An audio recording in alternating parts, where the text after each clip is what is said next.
നമസ്കാരം. ഇതുവരെയിലേക്ക് പ്രിയ പ്രേക്ഷകർക്ക് സ്വാഗതം. ഞാൻ ഗോകുൽ രവി. എന്നോടൊപ്പം കേൾവി പരിമിതരെ സഹായിക്കുവാനായി സോനാജറി. വിശദമായ റിപ്പോർട്ടുകളിലേക്ക്. തർക്കം തുടരുന്ന സീറോ മലബാർ എറണാകുളം അങ്കമാലി അതിരൂപതയിൽ Thalassery archbishop Mar Joseph പാംപ്ലാനിക്ക് പുതിയ ചുമതല. Major archbishop Mar Raphael തട്ടലിന്റെ വികാരിയായാണ് നിയമനം. അപ്പോസ്തലിക് അഡ്മിനിസ്ട്രേറ്റർ സ്ഥാനത്ത് നിന്ന് മാർ ബോസ്കോ പുത്തൂരിന്റെ രാജി മാർപ്പാപ്പ അംഗീകരിച്ചതിനെ തുടർന്നാണ് പുതിയ നിയമനം. അതിരൂപത ആസ്ഥാനത്ത് സംഘർഷം തുടരുന്നതിനിടെയാണ് പുതിയ തീരുമാനം. വിവരങ്ങളുമായി YS അഭിനന്ദ് ചേരുന്നുണ്ട്. അഭിനന്ദ്, ഈ കഴിഞ്ഞ ദിവസങ്ങളിലൊക്കെ നടന്നു വന്ന പ്രതിഷേധങ്ങൾ, അതിൽ ഈ വിമത വിഭാഗം വൈദികർക്കും പ്രതിഷേധക്കാർക്കും അൽമായ മുന്നേറ്റത്തിനും ഒക്കെ എതിർപ്പുണ്ടായിരുന്നത് ബോസ്കോ പുത്തൂരിനോടായിരുന്നു. ഇപ്പോൾ ഈ പുതിയ തീരുമാനത്തോട് പ്രതിഷേധം നടത്തുന്ന അൽമായ മുന്നേറ്റവും വൈദികരും എങ്ങനെയാണ് പ്രതികരിക്കുന്നത്? ഗോകുൽ,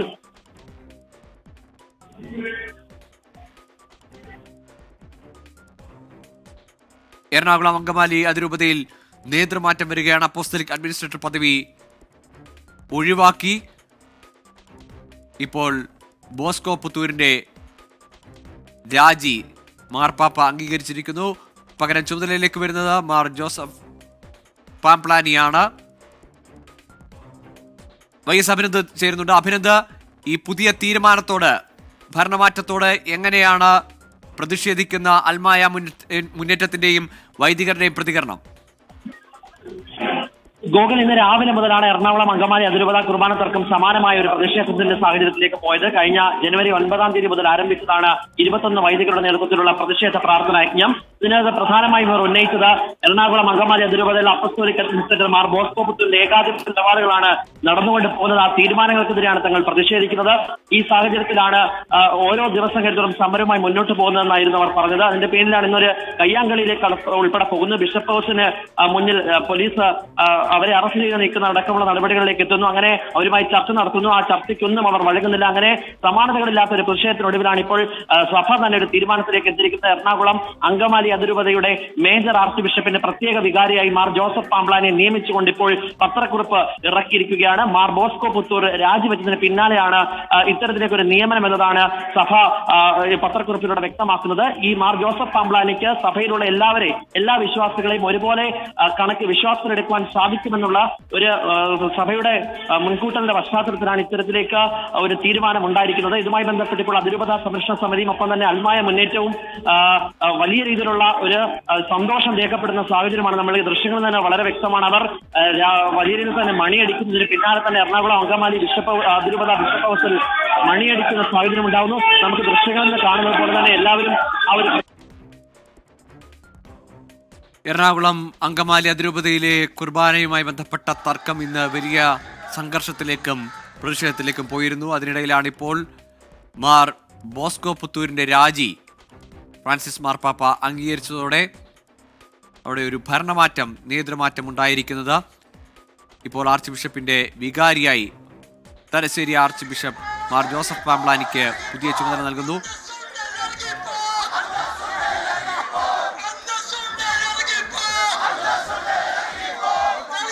ഇപ്പോഴും അൽമായ മുന്നേറ്റത്തിന്റെ പ്രതിഷേധം അവിടെ തുടരുകയാണ്. അവരുടെ മുദ്രാവാക്യം മുഴക്കുകയാണ്. അവർ മാർ ബോസ്കോ പുത്തൂരിനും എതിരെ ഇപ്പോഴും മുദ്രാവാക്യം മുഴക്കുന്നതാണ് ദൃശ്യങ്ങളിൽ കാണുന്നത്.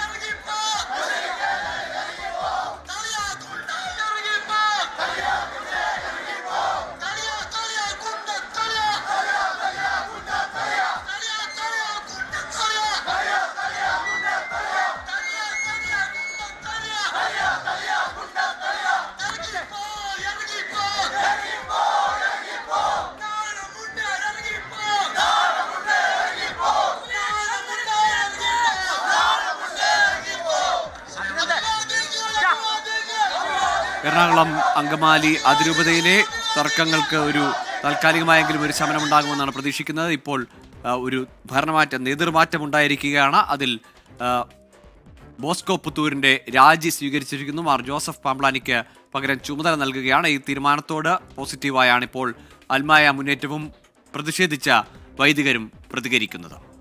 തിരികെ തച്ചൊരു ഇടവേളയ്ക്ക് ശേഷം ഇതുവരെയിലേക്ക് വീണ്ടും പുത്തൻ വികസന ആശയങ്ങൾ മുന്നോട്ട് വെക്കുന്ന 24 ബിസിനസ് കോൺക്ലേവ് കൊച്ചിയിൽ പുരോഗമിക്കുകയാണ്.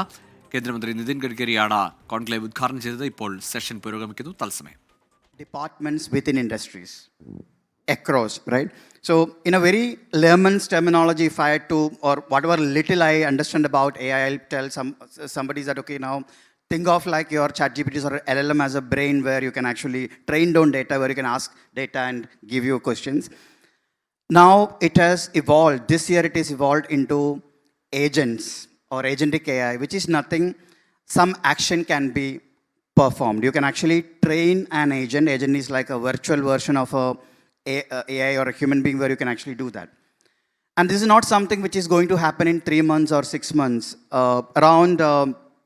Last year was a very bad time for a lot of startups like us in Bangalore. A lot of layoffs happens. And one of the founders of a company made a LinkedIn statement that, okay, we replaced, we did a layoff of like X employees and because of AI. So I thought like it was like an excuse given to actually do that. But if you really look at right now, a lot of these departments can get replaced. And I have live examples. For example, some of our competitors or players like us, on the customer support, we used to employ like 60, 70 people who answer customers on chat. Now, there are services available where I just upload a PDF document about my company services. It will automatically answer. It can even go back to your database on a status of a transactions, etc. Now, this can get applicable to each and every industries, all of the SMEs and the corporates sitting over here. For example, like, the receptionist. Now there are like, voice agents that is available where it can talk like a human being. You can connect to your existing phone number. So if customer calls these things, they can actually answer, they can actually book a calendar request on your Google Calendar. These are services which is available, built by a lot of these new age companies called vertical AI companies building on top of AIs. I was going through one of this 24 News trailer about, being one of the pioneers in implementing the AR into the news, right?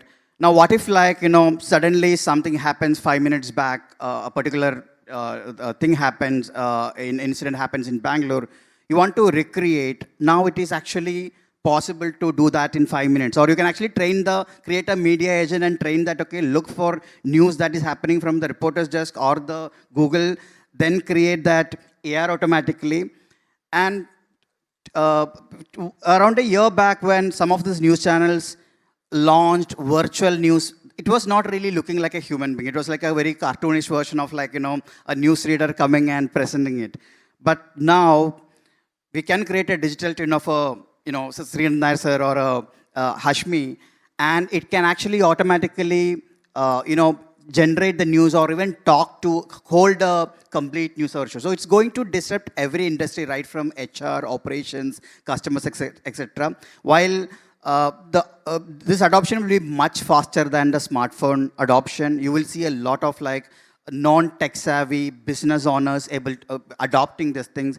And this year is going to be a year where we believe like, a lot of these jobs will get slowly replaced, or job functions will repetitive tasks will get replaced.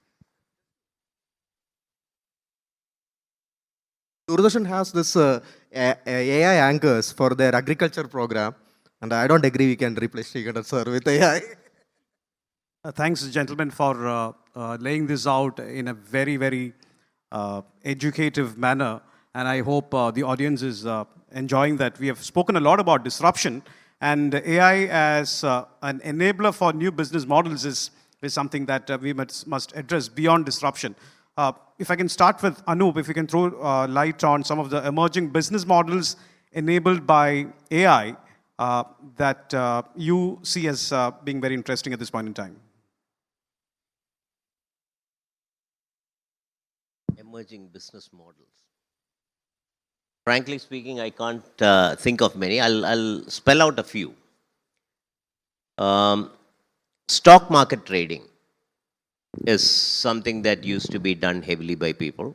Wall Street has, switched to algorithmic trading for a little bit of time. Now, SEBI has to come back and say that you cannot do use AI-based trading agents because you can easily manipulate the market. So that's one area which will get truly disrupted. Artificial second intelligence area that I- driven business transformation എന്ന വിഷയത്തിലുള്ള panel ഡിസ്കഷനാണ് ഇപ്പോൾ 24ന്റെ business കോൺക്ലേവിൽ പുരോഗമിക്കുന്നത്. തിരികെ വാർത്തകളിലേക്ക്. CMRL മാസപ്പടി ഇടപാടിൽ നടന്നത് 185 കോടിയുടെ അഴിമതി എന്ന് കേന്ദ്രം. SFI അന്വേഷണത്തിലാണ് കണ്ടെത്തൽ. അഴിമതി രാജ്യത്തിന്റെ സാമ്പത്തിക ഭദ്രതയ്ക്ക് ഭീഷണിയാണെന്നും സങ്കല്പത്തിനപ്പുറത്തുള്ള അഴിമതിയാണ് നടന്നതെന്നും കേന്ദ്ര സർക്കാർ. വിശദമായ വാദം കേന്ദ്ര സർക്കാർ ഡൽഹി ഹൈക്കോടതിയിൽ സമർപ്പിച്ചു. നിയമപ്രകാരമുള്ള തുടർ നടപടികൾ സ്വീകരിക്കാനാകുമെന്ന് ആദായ നികുതി വകുപ്പും ഡൽഹി ഹൈക്കോടതി അറിയിച്ചു. വിവരങ്ങളുമായി അച്യുതൻ ചേരുന്നുണ്ട്. അച്യുതൻ, നേരത്തെ തന്നെ SFIയുടെ അന്വേഷണത്തിൽ ഗുരുതരമായ കണ്ടെത്തലുകൾ CMRLനെതിരെ ഉണ്ടായിരുന്നു. ഈ പുതിയ റിപ്പോർട്ടിൽ എന്തൊക്കെയാണ് കൂടുതൽ വിവരങ്ങൾ പുറത്തുവരുന്നത്?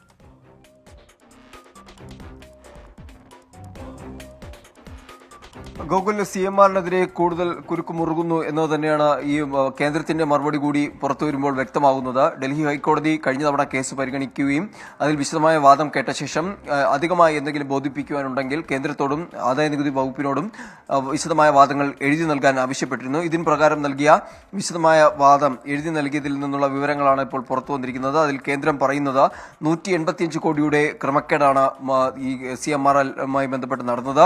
ഈ ഒരു കോർപ്പറേറ്റ് സ്ഥാപനത്തെ ഉപയോഗിച്ചുകൊണ്ട് സങ്കല്പിക്കാൻ കഴിയാത്ത അഴിമതി നടത്തി. CMRL ചെലവുകൾ പെരുപ്പിച്ചു കാട്ടി ഈ അഴിമതി പണം ഉൾപ്പെടെ കണക്കിൽപ്പെടുത്തിയെന്ന് പറയുന്നു. അതായത് ഈ ചിലവഴിച്ച, അതായത് ഈ അനധികൃത പണമിടപാട് നടത്തിയത് ചില രാഷ്ട്രീയ പ്രവർത്തകരുമായും സ്ഥാപനങ്ങളുമായുമാണ്. ഈ നടത്തിയ അനധികൃത പണമിടപാട് CMRലുമായി ബന്ധപ്പെട്ട കച്ചവടക്കാരുടെ ചരക്ക് നീക്കവുമായി ബന്ധപ്പെട്ട ചിലവിൽ ഉൾപ്പെടുത്തി, അങ്ങനെയാണ് ഇത് കണക്കിൽപ്പെടുത്തിയതെന്നാണ് കേന്ദ്രം പറയുന്നത്. മാത്രമല്ല, ഇതുമായി ബന്ധപ്പെട്ട ആദായ നികുതി വകുപ്പ് അറിയിച്ചിരിക്കുന്നത്, നേരത്തെ ഈ കേസിൽ CMRLന്റെ വാദം എന്നുള്ളത് ആദായ നികുതി വകുപ്പിന്റെ സെറ്റിൽമെന്റ് ബോർഡ് തീർപ്പാക്കിയ കേസിൽ SFIയുടെ അന്വേഷണം ചട്ടവിരുദ്ധമാണ് എന്നതാണ് CMRL പ്രധാനമായും ഉന്നയിച്ച വാദം. എന്നാൽ അതിനെതിരെ ആദായ നികുതി വകുപ്പ് കൂടി ഇപ്പോൾ നിലപാട് അറിയിച്ചിരിക്കുകയാണ്. ബോർഡ് തീർപ്പാക്കിയ കേസാണെങ്കിൽ കൂടിയും ഇതുമായി ബന്ധപ്പെട്ട തുടർ നടപടികൾ സ്വീകരിക്കാമെന്നാണ് ആദായ നികുതി വകുപ്പ് ഇപ്പോൾ അറിയിച്ചിരിക്കുന്നത്. മാത്രമല്ല, ഈ നിലവിൽ ഈ ഹർജി തള്ളണമെന്നൊരാവശ്യം കൂടി മുന്നോട്ട് വച്ചിട്ടുണ്ട്. അതായത് ക്രമക്കേടുകൾ നടന്നിട്ടുണ്ട് എന്നത് തന്നെയാണ്. അവിടെ ഈ പറഞ്ഞതുപോലെ ഒരു പരിരക്ഷ നൽകാൻ കഴിയില്ല എന്നുകൂടി ആദായ നികുതി വകുപ്പ് ഇപ്പോൾ വ്യക്തമാക്കിയിരിക്കുകയാണ്. നേരത്തെ കേസുമായി ബന്ധപ്പെട്ട് വാദം നടന്ന ഘട്ടത്തിലും CMRനെതിരെ ഗുരുതര ആരോപണങ്ങളാണ് SFIO ഉന്നയിച്ചത്.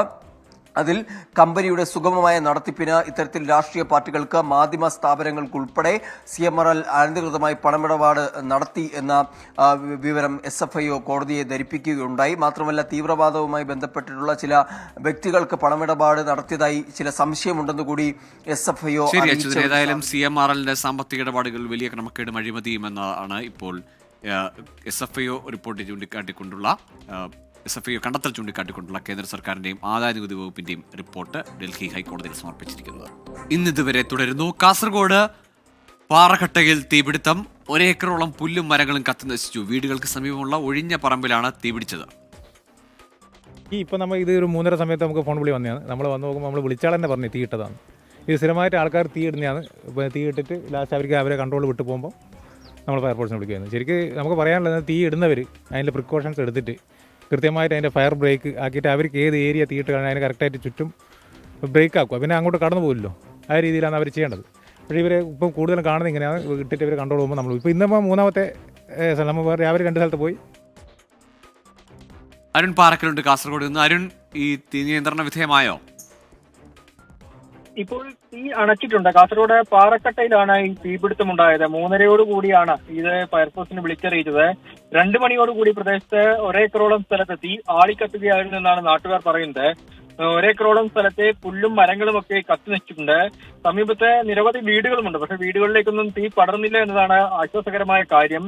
ഇതിപ്പോൾ കാസർഗോഡ് ജില്ലയിൽ തുടർച്ചയായി ഇങ്ങനെ പറമ്പുകളിൽ തീപിടുത്തം ഉണ്ടാവുന്നു എന്നതാണ് പ്രധാനപ്പെട്ട ഒരു കാര്യം. ഫയർഫോഴ്സ് ഇക്കാര്യത്തിൽ പറയുന്നത് ആളുകൾ തന്നെയാണ് ഈ തീയിടുന്നത്. വേണ്ടത്ര മുൻകരുതലുകൾ എടുക്കാതെ തീയിടുമ്പോൾ തീ ആളിപ്പടരുകയാണ്. അങ്ങനെ തീ ആളിപ്പടരുന്ന സമയത്ത് ഫയർഫോഴ്സിനെ വിളിക്കേണ്ടി വരുന്നു. ബുദ്ധിമുട്ടുണ്ടാക്കുന്ന കാര്യമാണെന്ന് ഫയർഫോഴ്സ് പറയുന്നുണ്ട്. പലയിടത്തും ഇങ്ങനെയുള്ള ഒഴിഞ്ഞ പറമ്പുകളിൽ തീ പടർന്നു കഴിഞ്ഞാൽ അങ്ങോട്ട് വാഹനങ്ങൾ പോലും കടക്കാത്ത സ്ഥിതിയാണ്. ഫയർഫോഴ്സിനെ തീ അണയ്ക്കാൻ പോലും ബുദ്ധിമുട്ടുണ്ടാക്കുന്ന ഒരു സ്ഥിതിയാണ്. എന്തായാലും ഇക്കാര്യത്തിൽ നിയമ നടപടി സ്വീകരിക്കും. ഇങ്ങനെ തീയിടുന്ന ആളുകൾക്കെതിരെ നിയമ നടപടി സ്വീകരിക്കുമെന്നും ഫയർഫോഴ്സ് അറിയിച്ചിട്ടുണ്ട്. ശരി, അരുൺ പാറക്കലാണ് കാസർഗോഡ് നിന്ന് വിവരങ്ങൾ പങ്കുവച്ചത്. CPI Ambalathara local committee secretary Vishnu ബാബുവിനെ പുറത്താക്കി. CPI നിയമ മണ്ഡലം കമ്മിറ്റിയുടേതാണ് നടപടി. വിഷ്ണു ബാബുവിനെതിരെ പോക്സോ കേസ് രജിസ്റ്റർ ചെയ്തിരുന്നു. അജീഷ് ജയകുമാറിന്റെ വിശദാംശങ്ങളുമായി തിരുവനന്തപുരത്ത് നിന്ന്. അജീഷ്, ഈ പുറത്താക്കൽ നടപടിയിലേക്ക് തന്നെ കടന്നിരിക്കുന്നു. ഈ പരാതി അത് ശരിയാണെന്ന് CPI കണ്ടെത്തിയിരിക്കുകയാണോ? ഗൂഗിൾ ഈ പോക്സോ കേസ് എടുത്തതിന് പിന്നാലെ തന്നെ വിഷ്ണുബാബുവിനെതിരെ നടപടി ഉണ്ടാകുമെന്നൊരു സൂചന വന്നിരുന്നു. കഴിഞ്ഞ സെപ്റ്റംബറിലാണ് മുല്ലൂർ സ്വദേശിയായ സ്വകാര്യ സ്കൂളിലെ +2 വിദ്യാർത്ഥിനിയെ വീട്ടിലെത്തി മദ്യപിച്ച ശേഷം കടന്നു പിടിച്ചു എന്ന സംഭവം ഉണ്ടായത്. ഇതിനെ തുടർന്നാണ് കഴിഞ്ഞ ദിവസം ഈ പെൺകുട്ടി വിഴിഞ്ഞം പോലീസിൽ പരാതി നൽകിയത്. പരാതി നൽകിയതിന് പിന്നാലെ തന്നെ വിഷ്ണുബാബുവിനെതിരെ പോലീസ് പോക്സോ കേസ് എടുത്തിരുന്നു. ഈ വാർത്ത പുറത്തു വന്നതിന് ശേഷമാണ് ഇപ്പോൾ CPI അമ്പലത്തല ലോക്കൽ കമ്മിറ്റി സെക്രട്ടറി ആയിട്ടുള്ള വിഷ്ണുബാബുവിനെതിരെ നടപടി ഉണ്ടായിരിക്കുന്നത്. ശരി, അജീഷ് ജയകുമാറാണ് തിരുവനന്തപുരത്ത് നിന്ന് വിവരങ്ങൾ പങ്കുവച്ചത്. ഇനി ശബരിമല വിശേഷങ്ങളിലേക്ക്. ശരണം സന്നിധാനം. സൈക്കിൾ പ്യൂർ അഗർബത്തി ശരണം സന്നിധാനം സമർപ്പിക്കുന്നത് അഗർബത്തി എന്നാൽ സൈക്കിൾ.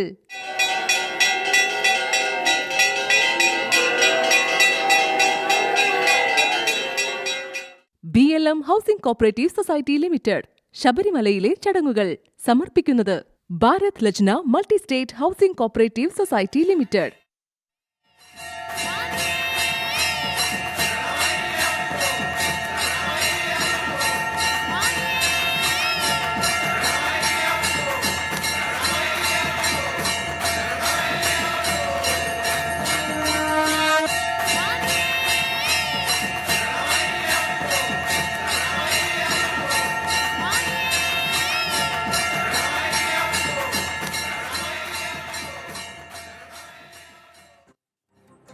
ഇതോടെ ഇന്നിതുവരെ പൂർണ്ണമാകുന്നു. ഇനി 100 ന്യൂസിന്റെ സമയമാണ്. 100 വാർത്തകളുമായി കീർത്തനയെത്തും. നമസ്കാരം.